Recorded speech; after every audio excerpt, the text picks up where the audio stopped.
There is an idea that has been sold to millions of people as wisdom, and it sounds reasonable.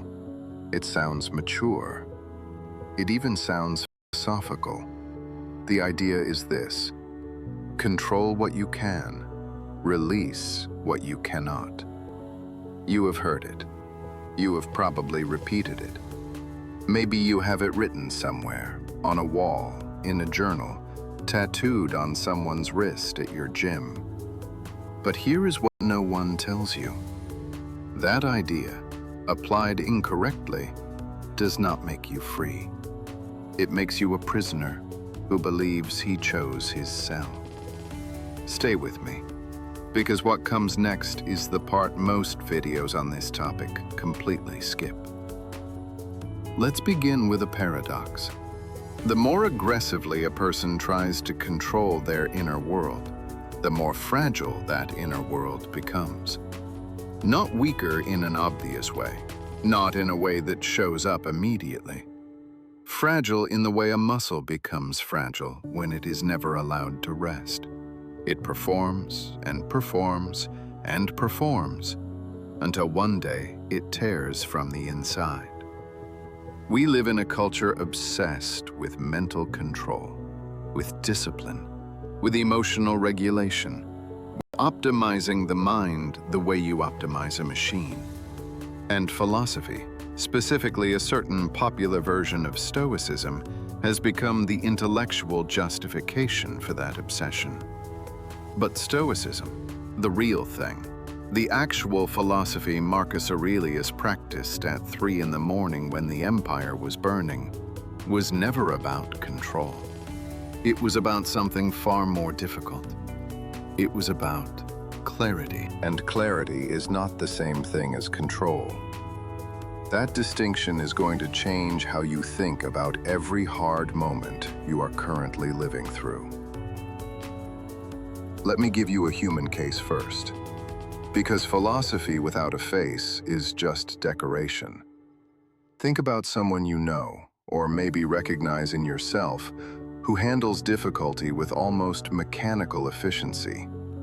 They lose a job, they process it fast, they move on. They end a relationship, they analyze it, extract the lesson, and rebuild. They face failure, they reframe it as data, they adjust. From the outside, this looks like emotional mastery. It looks like exactly what a Stoic is supposed to look like. But watch more closely. This person has not processed anything. They have categorized it.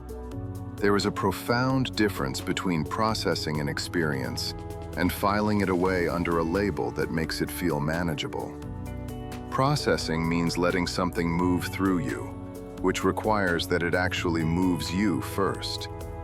Filing means containing it so quickly that the experience never actually lands. And the philosophical question that no one asks is this: what happens to everything that gets filed?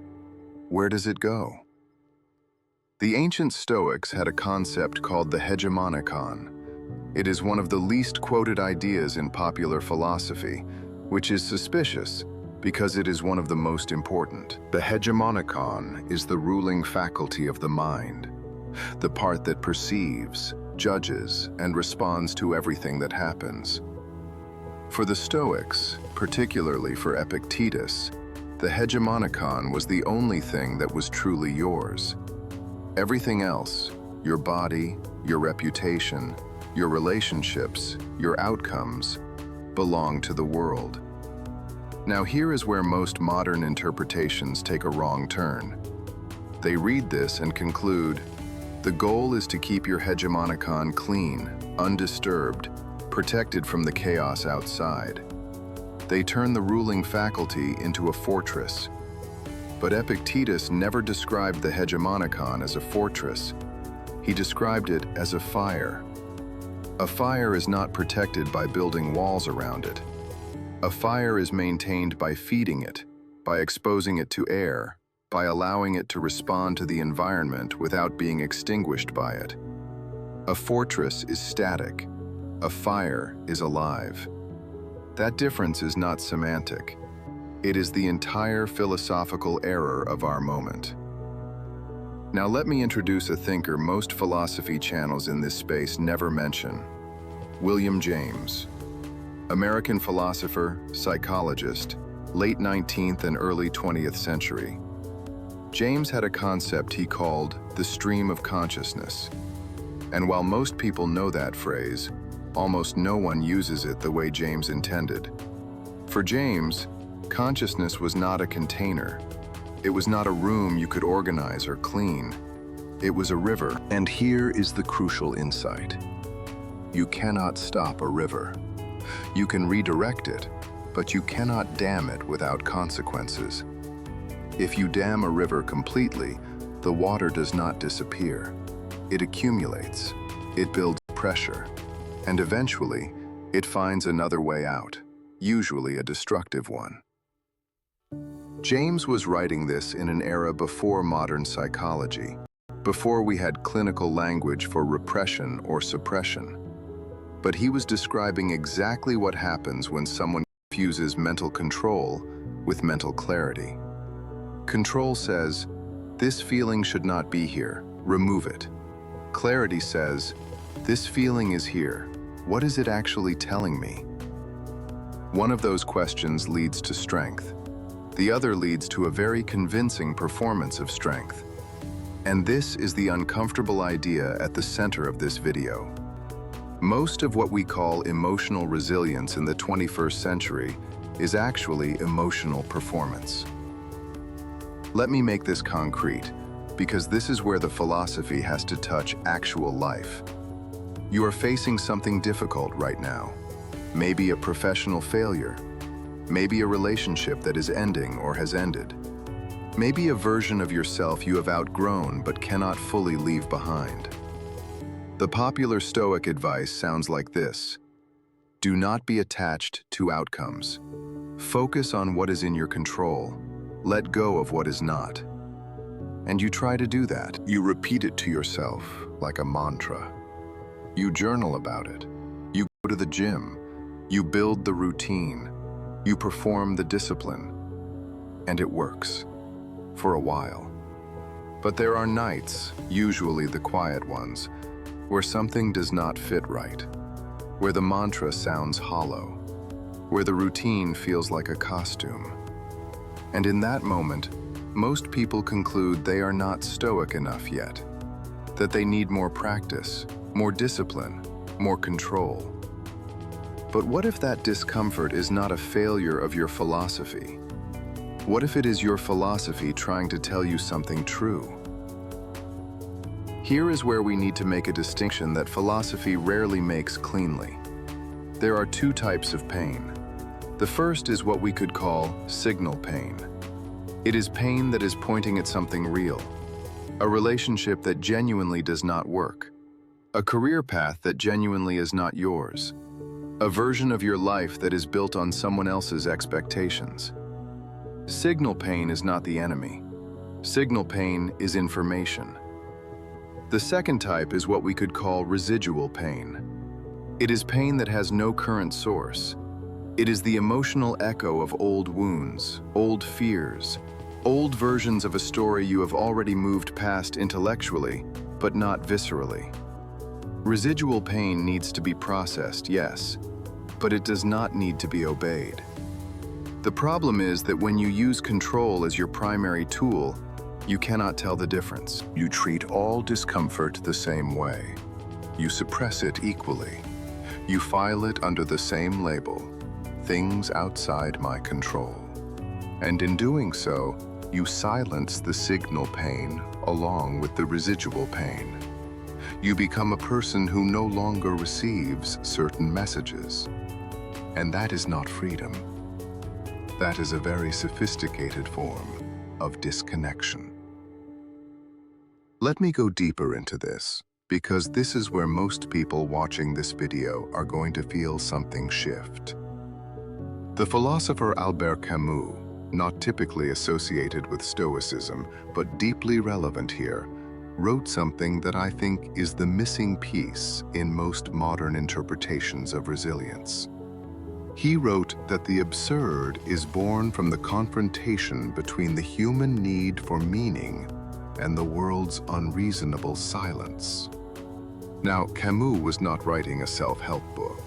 He was not giving you a morning routine.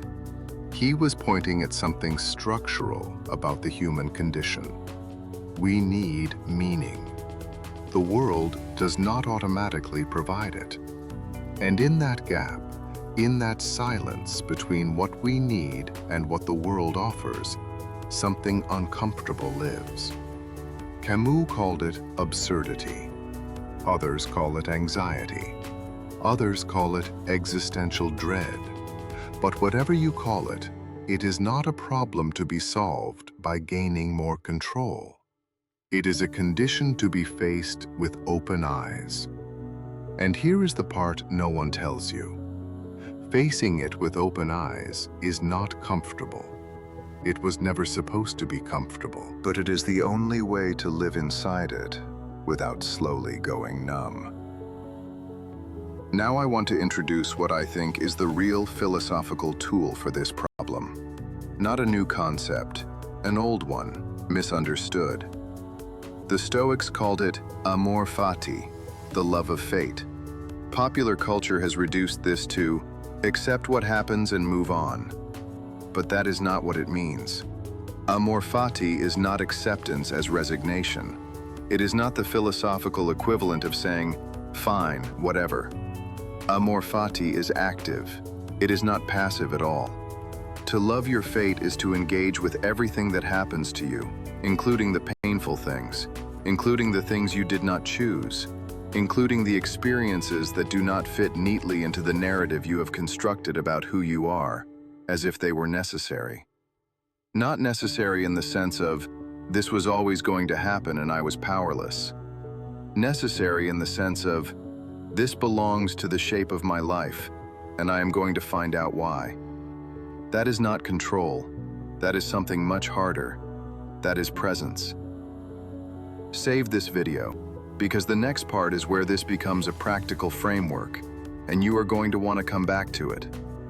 Let me give you 3 questions, not as a list, not as a toolkit, as a practice. These are the 3 questions that separate clarity from control. The first question is, what is this experience actually asking of me? Not what does it require me to suppress, not how do I make it stop, but what is the genuine demand underneath the discomfort? When you lose something you valued, the instinct is to reframe it as fast as possible, to extract the lesson and move on. But before the lesson, there is a rawer question. What did that thing mean to you? Why did it matter? What does its loss reveal about what you actually want? That question is not weak. It is the most important information you can gather. The second question is, where am I performing resilience instead of practicing it? This one is uncomfortable, because performance looks almost identical to practice from the outside, and sometimes even from the inside. Performance is resilience for an audience, even when the audience is yourself. Practice is resilience that changes something in the structure of how you live. You can tell the difference by asking, has my relationship with this difficulty actually evolved? Or have I just gotten better at talking about it? The third question is, what would I do differently if I stopped trying to be unaffected? This is the most radical question of the 3, because the goal of clarity is not to be unmoved. The goal of clarity is to be moved accurately, to respond to what is real with the appropriate weight, not with a flat, managed, perfectly controlled reaction. A person who is moved accurately does not fall apart, but they also do not perform in vulnerability. They feel things clearly, and they act from that clarity. That is the difference between a Stoic and someone who has learned to look like one. Most people watching this will not make it this far into the video, but you are still here, and that tells me something. It tells me you are not looking for another version of the advice you have already heard. You are looking for something that actually accounts for the full complexity of what it is to be a thinking, feeling person in the 21st century. So let me give you the twist, the part where what you believed gets inverted. We have been operating under an assumption. The assumption is that emotional control is a sign of philosophical development, that the more you can manage your inner state, the more evolved you are, the more stoic, the more mature, the more free. But consider the possibility that this is backwards. Consider that emotional control, the aggressive, constant, mechanical management of your inner world, is not the destination of philosophical development. It is the beginning of it. It is the training wheels. You learn control so that you stop being reactive, so that you stop acting from pure impulse, from fear, from wounded ego. That is real and important. Do not discard it.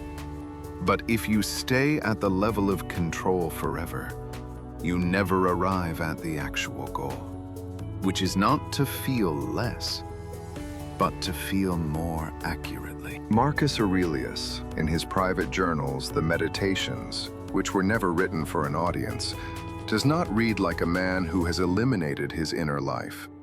He reads like a man in constant, honest, sometimes anguished dialogue with himself. He doubts, he questions, he admits exhaustion.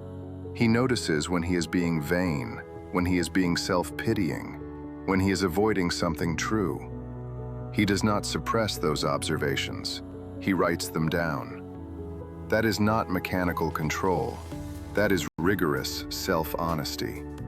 And rigorous self-honesty requires that you be willing to be affected, to let things land, to actually experience the weight of what is real.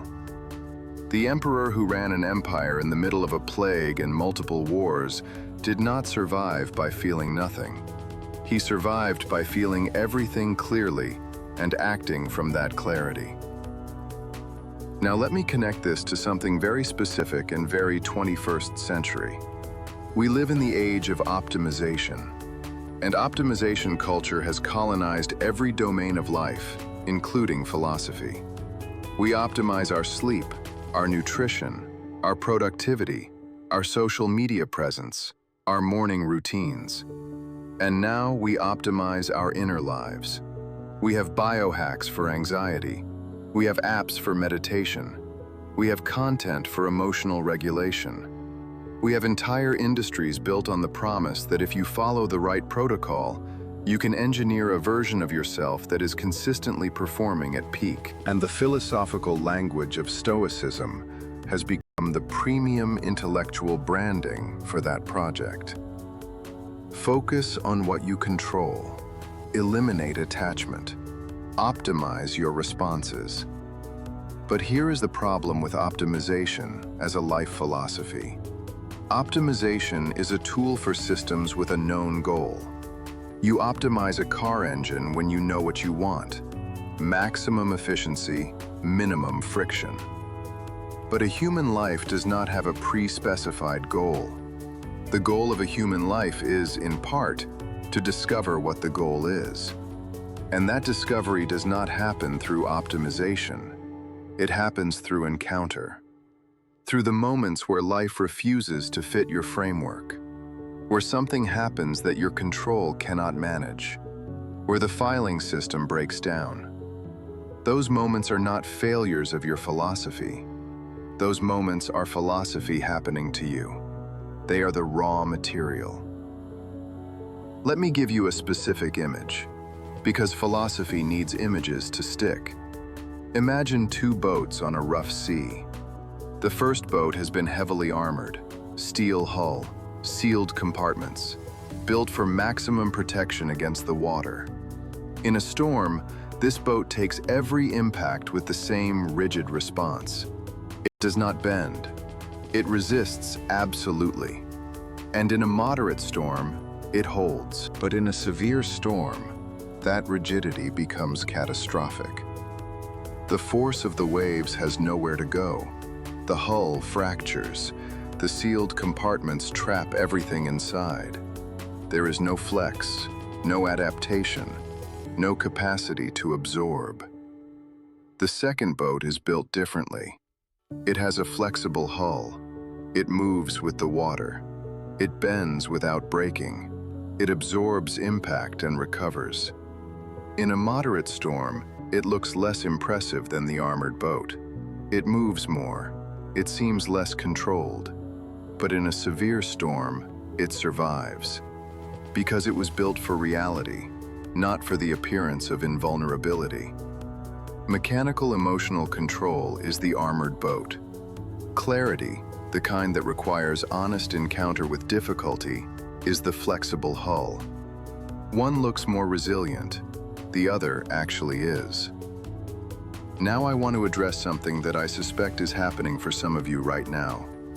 A voice that says, "This sounds like an excuse to be emotional, to be reactive, to stop doing the work." That voice is important. It is asking a real question. So let me answer it directly. Nothing in this video is an argument against discipline, against consistency, against building structure in your life. Those things matter deeply.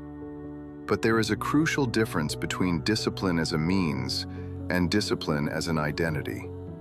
Discipline as a means says, I build structure so that I have the stability to encounter reality clearly. Discipline as an identity says, I perform control because being controlled is who I am, and feeling things threatens that identity. One is a tool. The other is a cage with a philosophy degree hanging on the wall. The question to ask yourself is not, am I disciplined enough? The question is, what is my discipline protecting me from encountering? Because if the answer is reality, that is not philosophy. That is avoidance in very expensive clothing. There is a phrase from the philosopher Simone Weil that has stayed with me for years. She wrote, "Attention is the rarest and purest form of generosity." She was writing about attention toward other people, but I think it applies with equal force to attention toward your own inner life. Real attention to yourself is not self-optimization. It is not monitoring your metrics. It is not managing your emotional outputs. Real attention to yourself is sitting with what is actually there, without immediately categorizing it, without immediately making it useful, without immediately filing it under lessons learned. It is the willingness to be with your own experience long enough to actually understand it. That is not weakness. That requires more courage than most forms of discipline. Because discipline, at its easiest, can be performed alone, in a controlled environment, on your own terms. Real attention to yourself happens exactly when you do not want it to. When something has cracked open, when the armor has a dent, when the filing system ran out of space. Let me bring this back to a concrete reframing. The question is not, how do I control my mind better? The question is, how do I develop a more honest relationship with my mind? That shift is not semantic, it changes everything. A relationship implies two parties. It implies that your inner life is not a machine you operate, but something you are in dialogue with. And like any real relationship, that dialogue requires honesty, not management. It requires listening, not just speaking. It requires the willingness to be surprised, to be wrong, to discover that what you thought you knew about yourself was a useful fiction rather than a deep truth. Marcus Aurelius understood this. The meditations are not a manual of control. They are a record of ongoing dialogue. A man trying to stay honest with himself under conditions that rewarded dishonesty. He could have performed. He was the emperor. He had every institutional incentive to convince himself he was fine, that he had it together, that the philosophy was working perfectly. But instead he wrote things like, "How much longer are you going to put off being good?" That is not a man who has conquered his inner life. That is a man who refuses to pretend he has. And in that refusal, there is more real Stoic practice than in 1,000 optimized morning routines. We are close to the end now, and I want to close with something that I hope reorders your perception slightly. Not disrupts it, reorders it. There is a version of the good life that looks like this. You control your reactions. You build your discipline. You detach from outcomes. You optimize your mind. And you perform consistent, measured, unshakable competence through everything that happens. And then there is another version. In this version, you develop the capacity to let things actually land, to be affected without being destroyed, to feel grief when grief is honest, to feel uncertainty when uncertainty is real, to feel the weight of decisions without outsourcing that weight to a framework that makes it seem lighter than it is.